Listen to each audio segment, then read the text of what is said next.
Perempuan itu memecat saya dari kantor saya sendiri, dari perusahaan yang saya bangun dengan tangan saya sendiri. Hanya supaya dia bebas berselingkuh dengan suami saya. Dia menghina saya di depan semua karyawan. Katanya saya hanya pantas jadi babu di rumah, mengepel lantai, dan mencuci piring. Saya melangkah keluar dengan senyuman tenang. Dia tidak tahu satu hal. Besok pagi, dia akan berlutut hancur di bawah kaki saya. Sebelum saya mulai bercerita, absen dulu di kolom komentar. Dari kota mana kalian menonton? Dan kalau kalian suka kisah karma seperti ini, dukung channel ini dengan like dan subscribe, supaya kami makin semangat menghadirkan cerita yang lebih menarik lagi. Baik. Mari kita mulai dari awal. Nama saya Maya Aditama. Usia saya 41 tahun. Banyak orang di negeri ini mengenal nama Aditama Group. Tapi hampir tidak ada yang pernah melihat wajah pemiliknya. Sudah 12 tahun saya memimpin perusahaan itu dari balik layar. Dan sudah 8 tahun saya menikah dengan seorang pria bernama Reza. Pagi itu, suasana di kantor cabang divisi administrasi terasa seperti biasa. Suara ketikan keyboard, dering telepon, dan obrolan kecil antar karyawan terdengar bersahutan di ruangan. Saya duduk di meja kecil di sudut paling pojok. Saya memilah dokumen laporan keuangan bulanan yang harus saya periksa satu persatu. Penampilan saya sangat sederhana hari itu. Saya hanya mengenakan kemeja katun biru muda yang warnanya sudah sedikit pudar, rok hitam selutut, dan kacamata berbingkai tebal yang membuat mata saya terlihat lelah. Tidak ada riasan mencolok di wajah saya. Rambut saya hanya saya ikat satu ke belakang dengan karet sederhana. Siapapun yang melihat saya, pasti mengira saya hanya staf administrasi biasa. Perempuan parubaya yang bekerja keras demi gaji bulanan. Dan memang, itulah yang saya inginkan mereka pikirkan. Tidak ada yang tahu, perempuan berkemeja pudar di sudut ruangan itu adalah pemilik seluruh gedung tempat mereka bekerja. Saya sengaja menyamar. Saya ingin melihat sendiri dari dekat. Bagaimana orang memperlakukan seseorang yang mereka anggap tidak punya apa-apa. Dan yang lebih penting, saya ingin melihat dengan mata kepala saya sendiri siapa sebenarnya suami saya. Karena beberapa bulan terakhir, ada yang berubah pada Reza. Sesuatu yang membuat hati saya tidak tenang. Menyamar seperti ini bukan hal baru bagi saya. Sejak dulu, saya percaya bahwa pemimpin yang baik harus tahu apa yang terjadi di lapisan paling bawah perusahaannya. Bukan dari laporan rapi yang disodorkan anak buah, tapi dari pengalaman langsung. Maka beberapa kali dalam setahun, saya turun ke salah satu kantor cabang. Saya menyamar sebagai karyawan biasa. Saya ikut antre kantin. Saya ikut merasakan beban kerja yang sering dikeluhkan orang. Dari sanalah saya belajar banyak hal yang tidak pernah muncul di atas kertas. Tapi kali ini berbeda. Kali ini saya tidak hanya ingin tahu soal perusahaan. Saya ingin tahu soal pernikahan saya. Sebuah firasat membawa saya ke kantor cabang ini. Dan firasat itu, sayangnya, tidak pernah salah. Saya bertemu Reza 8 tahun lalu. Waktu itu dia hanya seorang manajer pemasaran di sebuah perusahaan kecil. Dia bukan dari keluarga kaya. Justru itu yang dulu membuat saya jatuh hati. Dia terlihat tulus dan sederhana. Dia bilang dia mencintai saya, bukan apa yang saya punya. Padahal saat itu, dia bahkan tidak tahu siapa saya sebenarnya. Saya tidak pernah memberitahu Reza tentang Aditama Group sampai hari pemecatan itu. Dia mengira saya hanya pegawai administrasi dengan gaji 7 juta sebulan. Dia mengira rumah yang kami tinggali adalah warisan dari orang tua saya. Padahal rumah itu hanya satu dari sekian banyak properti milik perusahaan saya. Saya menyembunyikan semuanya bukan karena saya tidak percaya padanya. Saya menyembunyikannya karena saya pernah melihat apa yang dilakukan uang kepada manusia. Ayah saya membangun Aditama dari nol, dari sebuah toko kecil sampai menjadi grup perusahaan besar sebelum beliau meninggal. Beliau memegang tangan saya dan berpesan satu hal. Jangan pernah biarkan orang mencintaimu hanya karena angka di rekeningmu. Carilah orang yang mencintaimu saat kamu tidak punya apa-apa. Maka saya membangun rumah tangga saya di atas kebohongan kecil yang saya kira indah. Saya ingin dicintai sebagai Maya, bukan sebagai pemilik Aditama Group. Selama bertahun-tahun, semuanya terasa baik-baik saja. Reza pulang tepat waktu. Kami makan malam bersama, ikan goreng, sayur asem, dan sambal terasi. Makanan sederhana yang saya masak sendiri di dapur. Saya pikir saya sudah menemukan cinta yang murni. Cinta yang ayah saya maksud. Tahun pertama pernikahan kami penuh tawa. Reza sering pulang membawa martabak kesukaan saya. Kami menonton televisi sambil berbagi cerita receh tentang hari masing-masing. Saya menikmati peran sebagai istri sederhana. Saya menikmati memasak untuknya, mencuci bajunya, menunggunya pulang. Bagi saya, itu kemewahan yang tidak bisa dibeli uang aditama. Tapi waktu mengubah banyak hal. 3 tahun terakhir, Reza mulai berubah. Dia mulai membandingkan hidup kami dengan teman-temannya. Dia bilang dia lelah hidup pas-pasan. Dia bilang dia ingin punya mobil bagus, rumah besar, dan liburan ke luar negeri. Saya hanya tersenyum.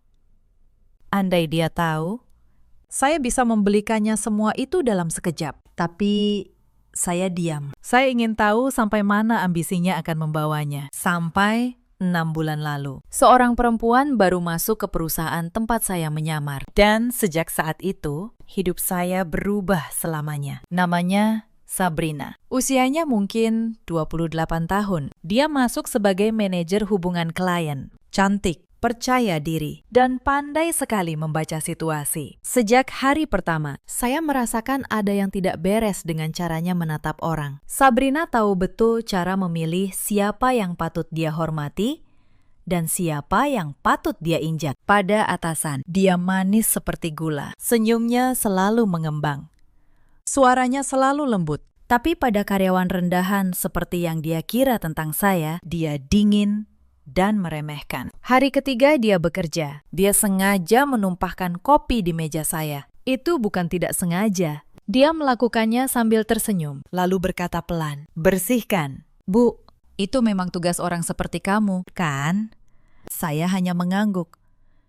Saya bersihkan kopi itu tanpa sepatah kata pun. Di dalam hati, saya mencatat namanya baik-baik. Yang tidak saya duga adalah hal berikutnya. Suatu sore, ketika saya hendak pulang, saya melihat Sabrina keluar dari gedung. Dan yang menunggunya di mobil, di kursi pengemudi, adalah seorang pria yang sangat saya kenal. Reza, suami saya. Saya berdiri membeku di balik pilar lobi. Saya melihat Reza membukakan pintu mobil untuk Sabrina. Seperti seorang pria yang sedang jatuh cinta. Saya melihat tangan Sabrina menyentuh wajah suami saya dengan manja. Saya melihat mereka tertawa bersama. Lalu mobil itu melaju pergi, meninggalkan saya yang masih terpaku. Malam itu saya pulang lebih dulu. Saya memasak makan malam seperti biasa, walau tangan saya gemetar. Reza baru pulang pukul 9. Dia bilang dia lembur. Saya menatap matanya dalam-dalam. Saya bertanya pelan, "Kerjaannya banyak ya, Mas?" Dia menjawab tanpa berani menatap saya, "Banyak sekali. Aku capek."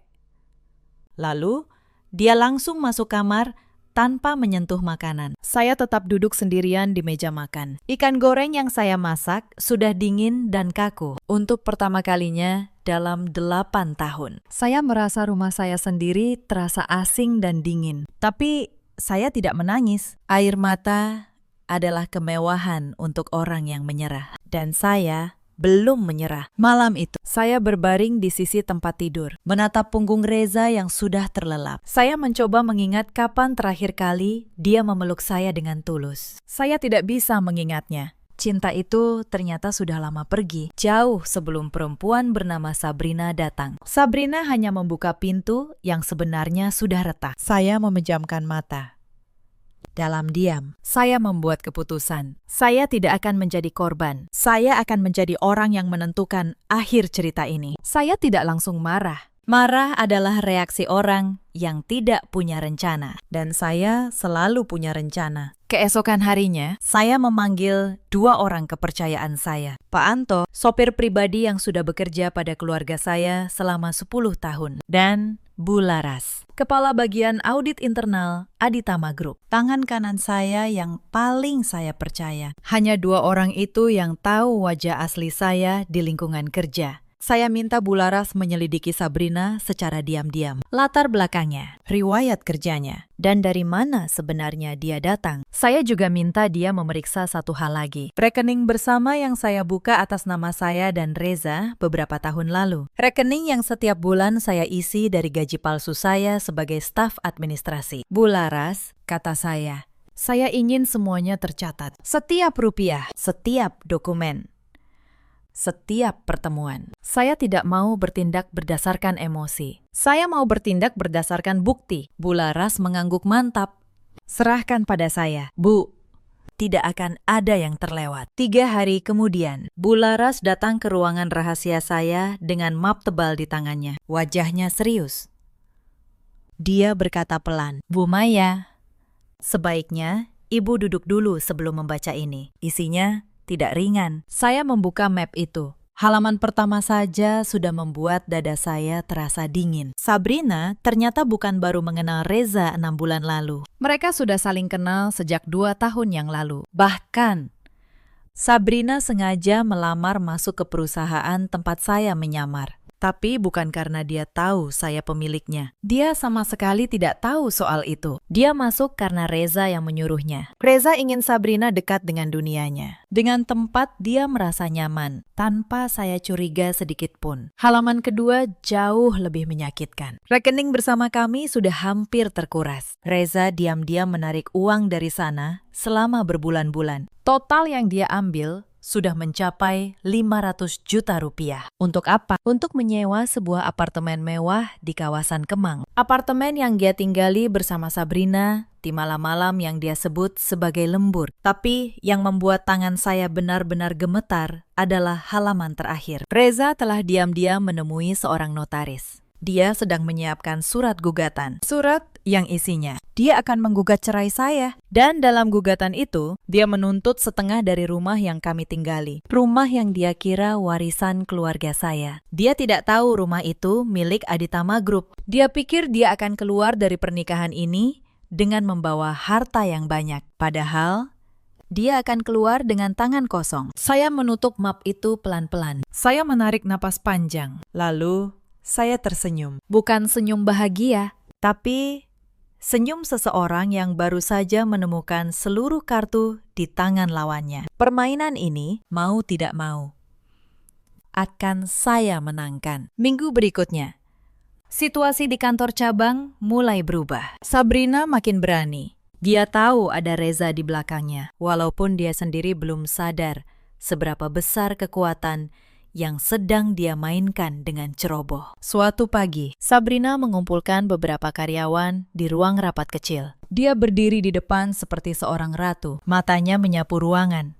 Lalu berhenti pada saya. Dia berkata lantang, mulai bulan depan, divisi ini akan dirampingkan. Beberapa orang akan dikeluarkan yang tidak punya nilai bagi perusahaan. Lebih baik pergi sekarang sebelum diusir. Semua orang menunduk.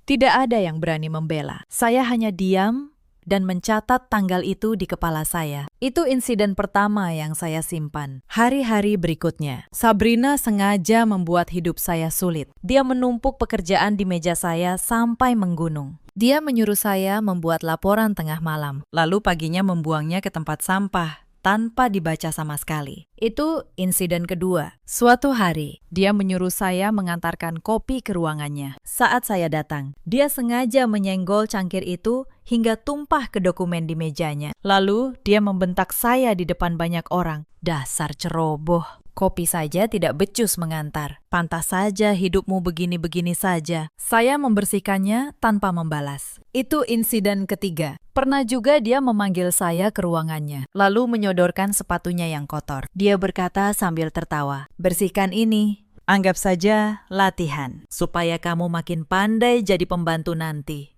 Beberapa karyawan yang melihat ikut tertawa. Takut tidak menyenangkan atasan baru mereka. Saya mengambil sepatu itu, membersihkannya, dan mengembalikannya dengan tenang. Itu insiden keempat, tapi di dalam tas saya, perekam suara terus menyala, merekam semuanya. Yang paling menyakitkan adalah insiden kelima. Suatu siang, Reza datang ke kantor cabang. Saya melihatnya dari sudut ruangan. Dia tidak menyapa saya sama sekali. Dia langsung menuju ruangan Sabrina. Lewat celah pintu, saya melihat mereka berpelukan tanpa rasa takut, tanpa rasa bersalah. Di tempat saya bekerja, suami saya di depan mata saya memeluk perempuan lain. Saya berdiri di luar, menelan rasa sakit itu bulat-bulat, tapi tangan saya tetap tenang, menggenggam ponsel yang merekam dari kejauhan. Di tengah semua kegetiran itu, ada satu orang yang berlaku baik pada saya. Namanya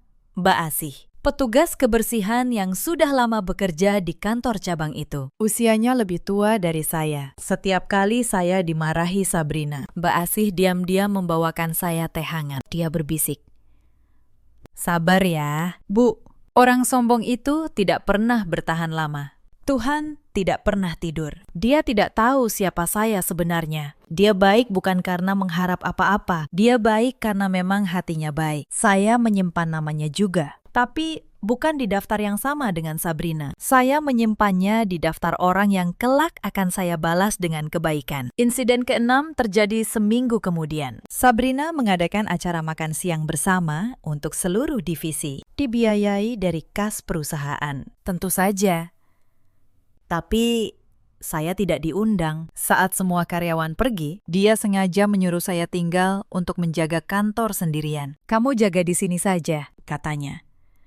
"Acara begini-begini bukan untuk orang sepertimu." Saya tinggal sendirian. Tapi justru di kantor yang kosong itulah, saya punya waktu untuk menyalin lebih banyak dokumen keuangan yang dia tinggalkan sembarangan di mejanya. Dia mengira sedang menghukum saya, padahal dia sedang memberi saya kunci untuk menghancurkannya. Insiden ke-7 adalah yang membuat saya yakin waktunya sudah dekat. Suatu pagi, Sabrina memanggil seluruh karyawan, lalu menunjuk saya di depan semua orang. Dia berkata, "Lihat perempuan ini. Inilah contoh orang yang tidak punya masa depan. Sudah tua, miskin, dan tidak berguna. Jangan sampai kalian jadi seperti dia." Beberapa karyawan tertunduk malu mendengarnya, tidak tega. Tapi tidak ada yang berani membantah. Saya berdiri tegak menerima hinaan itu. Di dalam hati, saya berkata pada diri sendiri, sebentar lagi, semua ini akan berbalik. Lalu datang insiden ke-8 yang menyentuh hal paling kecil tapi paling kejam. Menjelang akhir bulan, semua karyawan menerima bonus. Semua, kecuali saya. Saat saya bertanya pada bagian keuangan, mereka berkata dengan suara rendah bahwa Sabrina sengaja mencoret nama saya dari daftar. Alasannya, orang yang akan dipecat tidak perlu diberi bonus. Padahal saya tahu, uang bonus itu pun berasal dari kas perusahaan saya sendiri. Sabrina memotong hak orang lain dengan uang milik orang yang dia hina. Ironi yang hanya saya yang bisa menertawakannya dalam hati. Setiap insiden itu saya catat dengan rinci. Tanggal, jam, saksi, dan kata-kata yang diucapkan, bukan untuk membalas dengan emosi, tapi untuk membangun gambaran utuh tentang siapa Sabrina sebenarnya. Saya juga diam-diam menyalin slip gaji palsu Reza, daftar kontrak fiktif, dan bukti pembelian barang mewah. Saya bekerja seperti seorang auditor yang sedang menyusun laporan paling penting dalam hidupnya, karena memang begitulah adanya. Setiap malam, sepulang dari kantor cabang, saya tidak langsung tidur. Saya membuka berkas yang saya kumpulkan, lalu mencocokkannya dengan data resmi perusahaan yang saya akses dari rumah. Sedikit demi sedikit, gambaran lengkapnya terbentuk. Sabrina dan Reza bukan sekedar pasangan selingkuh. Mereka adalah dua orang yang merampok perusahaan saya dari dalam, sambil merampas pernikahan saya dari luar. Dan keduanya, tanpa mereka sadari, sedang berdiri di atas perangkap yang mereka pasang sendiri. Saya melakukan semuanya tanpa membantah. Setiap karyawan yang melihat merasa kasihan pada saya. Mereka tidak tahu, setiap hari saya bertahan. Saya sedang mengumpulkan satu hal yang lebih berharga dari emas. Bukti. Hitam di atas putih. Sementara saya bertahan di kantor. Bularas terus bekerja di balik layar. Dan temuannya makin lama makin mengejutkan. Ternyata Sabrina bukan hanya pelakor biasa. Selama 6 bulan menjabat, dia telah menyalahgunakan dana perusahaan dengan sangat rapi. Dia mengeluarkan uang dengan nilai total 2 miliar rupiah untuk keperluan pribadi. Sebagian untuk apartemen di Kemang, sebagian untuk tas dan perhiasan dari merek terkenal. Dan dia memasukkan tanda tangan persetujuan atasan agar pengeluaran itu terlihat sah di mata pembukuan. Lebih dari itu, Sabrina juga membuat kontrak fiktif dengan sebuah perusahaan bayangan milik keluarganya sendiri. Perusahaan itu tidak pernah mengerjakan apapun, tapi tetap menerima pembayaran setiap bulan dari kas perusahaan. Uang itu mengalir keluar setiap bulan tanpa ada barang atau jasa yang masuk. Semuanya tercatat rapi dalam dokumen yang Bularas kumpulkan. Bularas juga menemukan sesuatu tentang Reza. Ternyata Sabrina diam-diam sudah memasukkan Reza sebagai konsultan di perusahaan cabang itu. Reza menerima gaji puluhan juta rupiah setiap bulan. Padahal dia hampir tidak pernah datang bekerja. Gaji itu tentu saja dibayar dari kas perusahaan saya sendiri. Suami saya makan uang dari perusahaan istrinya, tanpa tahu siapa pemiliknya. Tidak berhenti di situ, Bularas juga melacak kemana saja uang 2 miliar itu mengalir. Sebagian besar masuk ke rekening pribadi Sabrina. Sebagian dia belikan mobil mewah yang dia atasnamakan adiknya. Sebagian lagi dia kirim ke kampung untuk membangun rumah megah bagi orang tuanya. Semua dengan uang yang bukan haknya, uang yang dia curi dari perusahaan, sambil menghina karyawan yang jujur seperti saya. Setiap aliran dana itu kami petakan satu persatu, lengkap dengan tanggal dan nominalnya. Tidak ada 1 rupiah pun yang luput. Saya membaca semua itu dengan kepala dingin. Setiap halaman menambah 1 paku lagi pada peti yang sedang mereka gali sendiri. Saya tidak perlu marah, saya hanya perlu menunggu waktu yang tepat untuk membuka peti itu di depan semua orang. Ada satu insiden lagi yang membuat darah saya mendidih, walau wajah saya tetap tenang. Suatu hari, Sabrina memamerkan kalung emas baru di kantor. Dia berkata pada karyawan lain, cukup keras agar saya dengar. Ini hadiah dari kekasihku. Dia rela memberikan apapun untukku. Beda dengan istrinya di rumah, yang katanya cuma babu pemalas. Saya tahu persis, kalung itu dibeli dengan uang perusahaan saya. Dan kekasih yang dia maksud adalah suami saya. Saya hanya tersenyum tipis. Sebentar lagi, pikir saya, kalung itu akan menjadi barang bukti, bukan perhiasan kebanggaan. Suatu sore, saya pura-pura lembur sendirian di kantor. Saya melihat Sabrina dan Reza masih ada di ruangan Sabrina, mengira tidak ada orang lain. Saya berdiri di balik dinding partisi dan mendengar percakapan mereka. Sabrina berkata, "Sayang,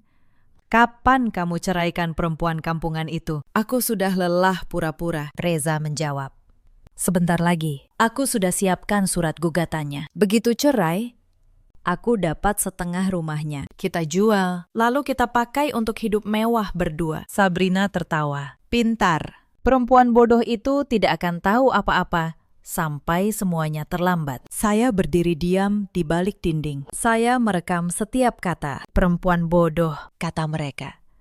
Baiklah, mari kita lihat siapa yang sebenarnya bodoh di akhir cerita ini. Malam itu, saya pulang dengan kepala penuh rencana. Saya sudah punya semua yang saya butuhkan. Bukti penggelapan, rekaman pengakuan, surat gugatan cerai, daftar aset perusahaan yang Reza incar tanpa tahu pemiliknya. Yang tersisa hanya satu hal, memilih panggung yang tepat. Saya tidak ingin menyelesaikan ini diam-diam di ruang tertutup. Saya ingin kebenaran terungkap di tempat yang sama di mana saya dihina, di depan orang-orang yang sama yang menyaksikan saya direndahkan. Saya mempelajari struktur perusahaan cabang itu sampai detail terkecil. Saya memastikan setiap dokumen sudah diverifikasi tim hukum. Saya menyiapkan surat keputusan yang tinggal saya tanda tangani. Semua harus sempurna, karena saya tahu orang seperti Sabrina akan mencoba berkelit dengan 1000 alasan. Maka saya tidak akan memberinya satu celah pun. Saat tirai dibuka nanti, dia tidak akan punya tempat untuk bersembunyi. Puncaknya datang pada satu hari Senin, hari yang sudah lama saya tunggu. Pagi itu, Sabrina memanggil saya ke ruangannya. Reza juga ada di sana. Mereka berdiri bersebelahan, seolah-olah pasangan yang sah. Sabrina menyodorkan selembar surat ke arah saya. Surat pemecatan. dengan nama saya tertera jelas di atasnya. Sabrina berkata dengan nada penuh kemenangan. Maya, kamu dipecat. Efektif hari ini juga. Perusahaan tidak butuh orang sepertimu. Kamu hanya beban yang menyusahkan. Reza berdiri di sampingnya. Dia tidak membela saya sama sekali. Dia bahkan tersenyum tipis. Lalu dia berkata, "Sudahlah, Maya. Mungkin ini yang terbaik untuk kita semua. Kamu memang lebih cocok di rumah, mengepel, memasak. Itu duniamu yang sebenarnya." Sabrina tertawa kecil sambil melipat tangan. Dia menambahkan dengan nada merendahkan. "Benar sekali. Perempuan sepertimu memang hanya pantas jadi babu. Bersyukurlah masih ada yang mau menampungmu selama ini." Ruangan itu hening. Beberapa karyawan menyintip dari balik kaca, menunggu reaksi saya. Mereka menunggu saya menangis. Mereka menunggu saya memohon belas kasihan. Tapi saya tidak menangis. Saya menerima surat pemecatan itu dengan tangan yang tenang. Saya melipatnya rapi. Saya memasukkannya ke dalam tas saya, di sebelah perekam suara yang masih menyala. Lalu, saya menatap mereka berdua satu persatu. Saya berkata pelan, "Terima kasih atas suratnya. Saya akan menyimpannya baik-baik. Surat ini akan sangat berguna." Sabrina mengerutkan kening.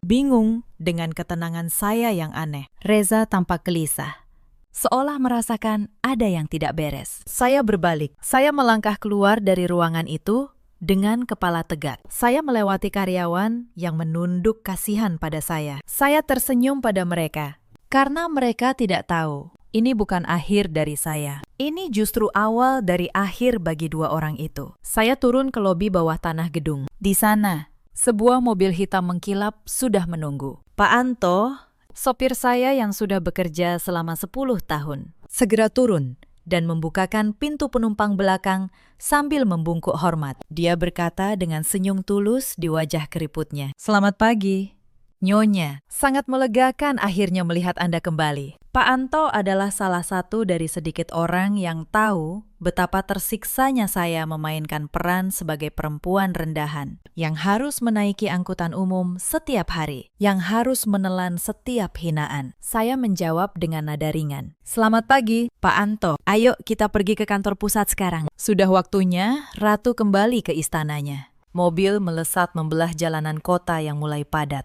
30 menit kemudian, kami tiba di lobi sebuah gedung pencakar langit megah yang menjadi pusat operasional Aditama Group. Saat saya melangkah masuk ke dalam lift pribadi khusus eksekutif, saya merasa seluruh sel di tubuh saya hidup kembali. Topeng yang saya pakai selama berbulan-bulan akhirnya bisa saya lepas. Di lantai paling atas, di ruangan luas berdinding kaca, dengan pemandangan seluruh kota, saya melepas kacamata berbingkai tebal itu. Saya mengganti kemeja pudar dengan setelan jas gelap yang dijahit khusus untuk saya. Saya membuka ikatan rambut, lalu menatanya rapi. Dalam hitungan menit, staf administrasi sederhana itu lenyap. Yang berdiri memandang cermin adalah Maya Aditama, pemilik dan presiden direktur Aditama Group. Bu Laras sudah menunggu dengan map tebal di tangannya. Dia tersenyum lega. "Semua sudah siap, Bu. Tinggal Ibu beri perintah dan semuanya akan bergerak." Saya duduk di kursi besar di balik meja kerja saya. Saya menatap kota di bawah jendela kaca sejenak. Lalu saya mulai bekerja dengan dingin dan teratur. Hal pertama yang saya lakukan adalah membuka data resmi perusahaan tempat saya menyamar. Benar dugaan saya. Kantor cabang itu memang salah satu anak perusahaan Aditama Group. Dengan satu tanda tangan dari saya bisa mengatur siapa saja yang bekerja di sana, termasuk Sabrina, termasuk Reza, yang namanya tercatat sebagai konsultan bergaji besar. Saya memanggil Bu Laras. Saya berkata tenang, "Bu Laras, saya ingin audit penuh atas kantor cabang itu diselesaikan hari ini. Semua aliran dana 6 bulan terakhir, setiap rupiah yang dikeluarkan Sabrina, setiap kontrak yang dia tanda tangani. Saya mau semuanya dalam bentuk yang bisa dibawa ke pengadilan." Bu Laras mengangguk. "Sudah saya susun, Bu. Bahkan tim hukum kita sudah saya kabari. Tinggal menunggu perintah Ibu untuk melaporkan kasus penggelapan ini ke pihak berwajib." Saya menatap dokumen di hadapan saya. Bukti penyalahgunaan dana 2 miliar rupiah. Kontrak fiktif dengan perusahaan bayangan. Tanda tangan palsu. Rekaman suara percakapan Sabrina dan Reza. Semuanya lengkap. Semuanya bisa dibuktikan. Lalu saya berkata, Bu Laras, jadwalkan rapat besar besok pagi. Undang seluruh kepala divisi kantor cabang. Undang juga Sabrina dan Reza. Beritahu mereka bahwa pemilik perusahaan akhirnya akan hadir langsung untuk pertama kalinya. Saya yakin mereka akan datang dengan dada membusung. Bu Laras tersenyum tipis. Mereka pasti akan datang dengan bangga. Bu, mereka sama sekali tidak akan menyangka siapa yang akan mereka temui di sana. Malam itu, saya pulang ke rumah. Reza belum ada. Saya tahu dia sedang merayakan kemenangannya bersama Sabrina di apartemen Kemang. Mereka pikir mereka sudah menang telak. Mereka pikir saya sudah benar-benar hancur dan tidak berdaya. Saya duduk di meja makan. Saya memasak ikan goreng, sayur asem, dan sambal terasi. Makanan yang dulu kami makan bersama dengan penuh tawa. Malam itu, saya memakannya sendirian. Tapi hati saya tenang. Bukan tenang karena pasrah. Tenang karena saya tahu semuanya akan selesai esok hari. Reza pulang lewat tengah malam. Dia kaget melihat saya masih duduk di meja makan. Dia berkata, belum tidur. Soal pemecatan tadi, sudah jangan dipikirkan terus. Aku sudah bilang kan, lebih baik kamu di rumah saja. Aku akan urus semuanya. Saya menatapnya tenang. Saya tersenyum. Saya berkata, tidak apa-apa, Mas. Besok pagi aku ada urusan penting yang harus aku selesaikan. Setelah itu, baru kita bicara serius. Seperti yang sudah lama kamu inginkan. Dia tampak heran dengan ketenangan saya yang ganjil. Tapi dia terlalu lelah dan terlalu yakin pada rencananya sendiri untuk bertanya lebih jauh. Dia masuk kamar. Saya masih duduk sebentar di meja. Saya menatap cincin pernikahan di jari saya. Cincin yang dulu dia pasangkan dengan air mata bahagia. Lalu, saya melepasnya pelan-pelan dan saya simpan di dalam laci. Bagi saya, pernikahan ini sudah berakhir malam itu juga. Yang tersisa hanya formalitas dan pertanggungjawaban di depan hukum. Pagi itu, langit cerah. Saya bangun lebih awal dari biasanya. Saya tidak lagi memakai kemeja pudar. Saya memakai setelan jas gelap yang berwibawa. Saya tidak mengikat rambut asal-asalan. Saya tidak memakai kacamata tebal yang menyamarkan wajah saya. Saya berdiri di depan cermin. Dan untuk pertama kalinya, dalam berbulan-bulan, saya melihat diri saya yang sebenarnya. Maya Aditama, bukan babu yang mereka kira.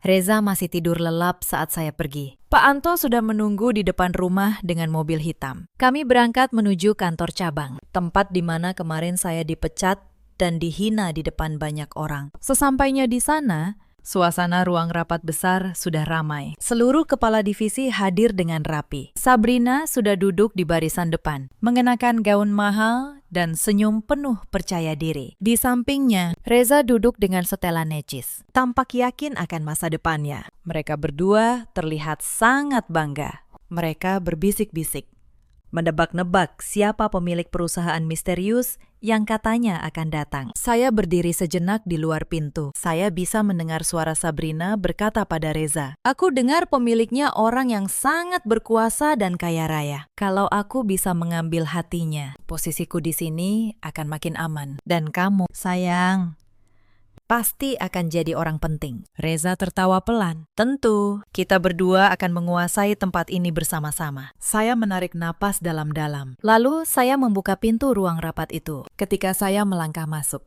seluruh ruangan menoleh ke arah saya. Bu Laras berdiri dan berkata dengan suara lantang dan jelas, "Hadirin sekalian, izinkan saya memperkenalkan pemilik dan presiden direktur Aditama Group. Beliau adalah Ibu Maya Aditama." Hening seketika. Sabrina terdiam. Wajahnya yang tadi cerah berubah pucat pasi. Dia mengenali saya. Perempuan berkemeja pudar yang kemarin dia pecat. Perempuan yang dia suruh membersihkan kopi tumpah. Perempuan yang dia sebut hanya pantas jadi babu. Reza berdiri dari kursinya. Wajahnya seputih kertas. Mulutnya terbuka. Tapi tidak ada suara yang keluar. Dia menatap saya seolah sedang melihat hantu di siang bolong. Cangkir di tangannya bergetar hebat. Saya berjalan tenang ke depan ruangan. Saya berdiri di podium. Saya menyapu pandangan ke seluruh hadirin. Lalu saya mulai bicara dengan suara yang tenang namun tegas. "Selamat pagi. Sebagian dari kalian baru pertama kali melihat saya hari ini. Tapi sebenarnya saya sudah berada di antara kalian selama berbulan-bulan. Saya yang duduk di sudut ruangan. Saya yang kalian kira staf administrasi biasa. Saya sengaja menyamar karena saya ingin tahu siapa yang bekerja dengan hati dan siapa yang bekerja dengan tipu daya. Saya mengalihkan tatapan ke Sabrina. Saudari Sabrina, kemarin Anda memecat saya. Anda bilang saya tidak punya nilai apa-apa. Anda bilang saya hanya pantas jadi babu. Saya berhenti sejenak, membiarkan ruangan menahan napas. Hari ini, izinkan saya menunjukkan kepada semua orang siapa yang sebenarnya tidak punya nilai di perusahaan ini. Saya memberi isyarat pada Bularas. Layar besar di belakang saya menyala. Di sana terpampang seluruh bukti. Catatan penyalahgunaan dana 2 miliar rupiah. Kontrak fiktif dengan perusahaan bayangan milik keluarga Sabrina. Tanda tangan palsu yang dia bubuhkan. Semuanya terbuka lebar di depan seluruh kepala divisi. Satu persatu. Slide berganti di layar. Bukti transfer ke rekening pribadi Sabrina. Foto mobil mewah yang dia atasnamakan adiknya. Catatan kalung emas dan tas mahal yang dibeli dengan uang kas perusahaan. Bahkan ada rincian rumah megah yang dia bangun di kampung dengan uang curian. Para kepala divisi yang tadinya tidak tahu apa-apa, kini melihat dengan jelas kemana uang perusahaan selama ini menghilang. Wajah mereka berubah dari bingung menjadi marah. Ruangan itu langsung gaduh. Para kepala divisi saling berbisik dengan wajah terkejut. Sabrina berdiri dengan tubuh gemetar. Dia berkata terbata-bata, "Itu tidak benar. Itu semua fitnah. Saya tidak pernah melakukan." Saya memotong dengan tenang. Setiap dokumen itu ada tanda tangan Anda, Saudari Sabrina. Setiap transfer ada jejaknya. Yang jelas di rekening perusahaan. Tim audit kami sudah memeriksa semuanya selama berminggu-minggu dengan sangat teliti. Ini bukan fitnah. Ini fakta. Hitam di atas putih. Sabrina jatuh terduduk lemas di kursinya. Wajahnya yang tadi penuh kemenangan kini hancur berkeping. Dia menatap Reza, memohon bantuan dengan mata berkaca-kaca. Tapi Reza sendiri sedang berusaha menyembunyikan wajahnya. Pura-pura tidak mengenal perempuan di sebelahnya. Saya mengalihkan pandangan ke Reza. Dan Anda, Mas Reza, suami saya. Saya mengucapkan kata suami dengan nada getir. Anda terdaftar sebagai konsultan di perusahaan ini. Dengan gaji puluhan juta yang tidak pernah saya setujui. Anda menarik uang dari rekening bersama kita. Total 500 juta rupiah untuk menyewa apartemen di Kemang. Apartemen tempat Anda menghabiskan malam dengan perempuan ini. Di belakang saya, Reza menggeleng panik. Maya, dengarkan aku dulu. Aku bisa jelaskan semuanya. Ini tidak seperti yang kamu. Tidak perlu, potong saya tegas. Saya sudah mendengar lebih dari cukup. Bahkan, saya punya rekamannya. Saya mengeluarkan ponsel saya, lalu memutar rekaman percakapan mereka berdua di ruangan tempo hari. Suara Reza terdengar jelas di seluruh ruangan. Sedang merencanakan perceraian demi merebut harta. Suara Sabrina terdengar menyebut saya perempuan bodoh. Seluruh ruangan terdiam mendengar rekaman itu. Wajah Reza dan Sabrina pucat pasi. Saya mematikan rekaman, lalu berkata pelan, "Selama 8 tahun. Saya menyembunyikan siapa saya, bukan karena saya tidak percaya pada Anda, tapi karena ayah saya pernah berpesan, jangan biarkan orang mencintaimu hanya karena uangmu. Saya pikir Anda berbeda. Ternyata Anda sama saja. Bedanya, Anda bahkan tidak tahu betapa besar harta yang sedang Anda incar." Saya mengeluarkan selembar dokumen dari map. Ini surat gugatan cerai yang Anda siapkan diam-diam. Mas, di sini Anda menuntut setengah dari rumah yang kita tinggali. Rumah yang Anda kira warisan keluarga saya. Saya tersenyum tipis. Sayang sekali. Rumah itu bukan milik saya pribadi. Rumah itu milik Adita Group. Sama seperti gedung ini. Sama seperti mobil yang selama ini Anda banggakan. Anda tidak akan keluar dari pernikahan ini dengan membawa apapun. Anda akan keluar dengan tangan kosong. Persis seperti saat saya pertama kali mengenal Anda. Reza terhuyung mundur.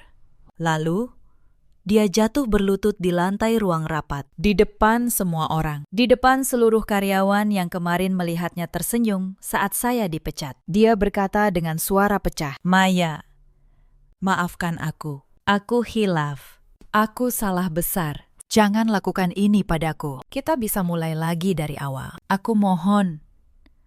Demi 8 tahun kita. Inilah saat yang saya sebutkan di awal cerita tadi. Saat pelakor dan suami yang menghina saya berlutut hancur di bawah kaki saya. Tapi anehnya, saya tidak merasakan kemenangan yang membahagiakan seperti yang saya bayangkan. Saya hanya merasa lega, seperti melepas beban berat yang sudah terlalu lama saya pikul di pundak. Saya menatap Reza yang berlutut memohon. Saya berkata pelan, "Bangun, Mas." Berlutut di depan saya tidak akan mengubah apapun. Yang seharusnya Anda lakukan adalah jujur. Jauh sebelum semua ini terjadi, pintu maaf sudah lama tertutup. Malam, saat saya melihat Anda memeluk perempuan itu di tempat kerja saya berbalik ke arah Bularas. Bularas, serahkan seluruh berkas penyalahgunaan dana ini kepada tim hukum kita hari ini juga. Saudari Sabrina akan menghadapi proses hukum atas penggelapan dana perusahaan sebesar 2 miliar rupiah. Dan keluarkan kedua orang ini dari perusahaan. Efektif saat ini juga. Petugas keamanan masuk ke ruangan. Sabrina menjerit, merontah. Memanggil nama Reza, meminta tolong. Tapi Reza hanya diam menunduk. Tidak berani menatapnya. Pada akhirnya, ketika semua runtuh, masing-masing dari mereka hanya memikirkan diri sendiri. Itulah wajah asli dari cinta yang dibangun di atas tipu daya. Begitu badai datang, tidak ada yang tersisa. Mereka berdua dibawa keluar dari ruangan. Setelah pintu tertutup, ruangan itu hening sejenak. Lalu, satu persatu, para kepala divisi berdiri dari kursi mereka. Mereka menunduk hormat kepada saya, bukan karena takut pada jabatan saya, tapi karena mereka baru saja menyaksikan keadilan terjadi di depan mata mereka sendiri. Seorang kepala divisi yang sudah lama bekerja maju ke depan. Dengan suara bergetar, dia berkata, "Bu Maya, maafkan kami. Selama ini, kami diam saja melihat Ibu diperlakukan tidak adil. Kami takut kehilangan pekerjaan, jadi kami memilih bungkam. Itu salah kami."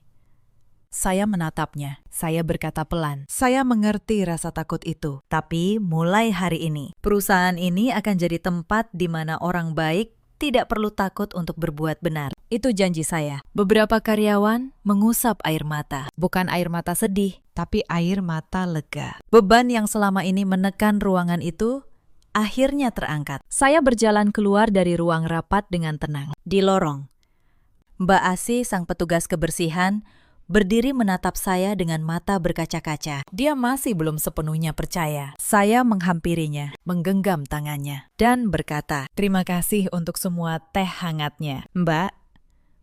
Dia hanya bisa menangis. Saat itu, saya tahu, kemenangan sejati bukan hanya soal menjatuhkan orang yang jahat, tapi juga soal mengangkat orang yang baik. Beberapa minggu setelah hari itu, hidup saya perlahan kembali tenang. Proses perceraian berjalan cepat dan mudah. Karena seluruh harta memang bukan milik Reza. Dia keluar dari pernikahan kami tanpa membawa apa-apa.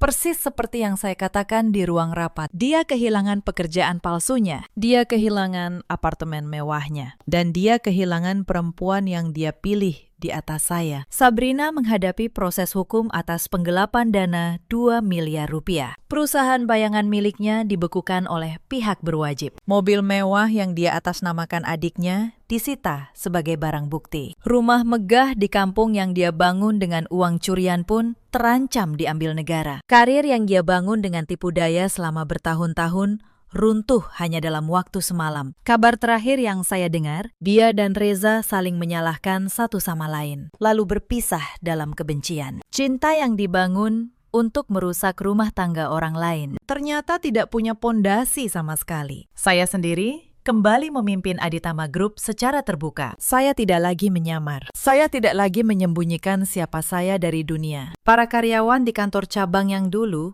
kasihan pada saya, kini menatap saya dengan rasa hormat yang tulus. Untuk pertama kalinya dalam waktu yang sangat lama, saya merasa bebas menjadi diri saya sendiri. Saya tidak melupakan orang-orang yang baik pada saya saat saya tidak punya apa-apa. Mbak Asi, petugas kebersihan yang dulu membawakan saya teh hangat, saya naikkan menjadi kepala urusan rumah tangga kantor cabang dengan gaji yang jauh lebih layak. Saat saya memberitahunya, dia menangis. Dia berkata, "Bu, saya tidak menyangka. Saya hanya menganggap ibu teman yang sedang susah." Saya memeluknya. Saya berkata, "Justru karena Mbak baik saat mengira saya susah. Itulah yang membuat kebaikan Mbak bernilai." Beberapa karyawan lain yang dulu diam-diam membela saya juga saya beri penghargaan. Karena keadilan bukan hanya soal menghukum yang jahat. Keadilan juga soal membalas yang baik. Suatu malam, saya kembali memasak ikan goreng, sayur asam, dan sambal terasi. Kali ini, saya tidak menunggu siapapun pulang. Saya makan sendirian di meja besar, di rumah saya yang sesungguhnya. Dan untuk pertama kalinya, makan sendirian tidak terasa sepi, justru terasa damai dan merdeka. Saya menyadari satu hal, kehilangan orang yang tidak menghargai kita bukanlah sebuah kekalahan. Itu adalah sebuah kemenangan yang tertunda. Cerita ini mengajarkan kita sesuatu yang penting. Jangan pernah menilai seseorang hanya dari penampilan luarnya. Dan jangan pernah merasa aman saat menyakiti orang yang terlihat lemah dan tidak berdaya. Karena kamu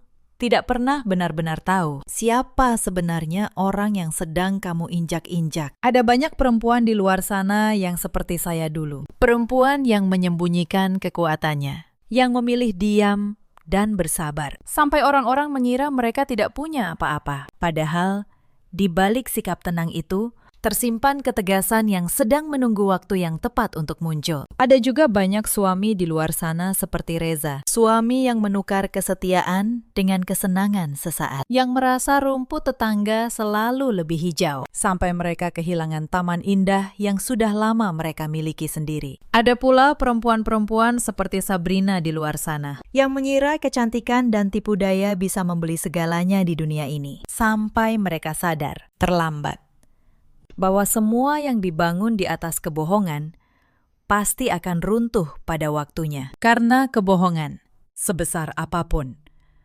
hanyalah istana yang dibangun di atas pasir. Saya pernah membaca bahwa karma tidak selalu datang dengan cepat. Kadang ia datang perlahan, hampir membuat kita ragu. Apakah keadilan benar ada? Tapi ia selalu datang. Bagi orang yang menyakiti, ia datang sebagai kehancuran. Bagi orang yang bersabar dalam kebenaran, ia datang sebagai kebangkitan. Saya pernah berada di titik terendah, dihina dan dipecat di tempat yang saya bangun sendiri. Dan justru dari titik itulah, saya bangkit menjadi diri saya yang seutuhnya. Reza kini hidup sendiri, menyesali setiap pilihan yang pernah dia buat. Sabrina menghadapi akibat hukum dari perbuatannya. Dan saya bangkit lebih kuat dari sebelumnya. Bukan karena harta yang saya miliki, tapi karena harga diri yang tidak pernah saya jual kepada siapapun dengan harga berapapun. Dalam hidup, kita selalu punya pilihan. Memilih jujur atau memilih khianat. Memilih menghargai atau memilih menghina. Dan setiap pilihan yang kita buat, cepat atau lambat, akan kembali kepada kita sendiri. Itulah hukum karma yang tidak pernah salah dan tidak pernah terlambat. Bagaimana menurut kalian? Apakah kalian pernah melihat seseorang yang diremehkan ternyata jauh lebih kuat dari yang orang lain kira? Ceritakan pengalaman dan kisah kalian di kolom komentar. Terima kasih sudah menemani saya sampai akhir cerita ini.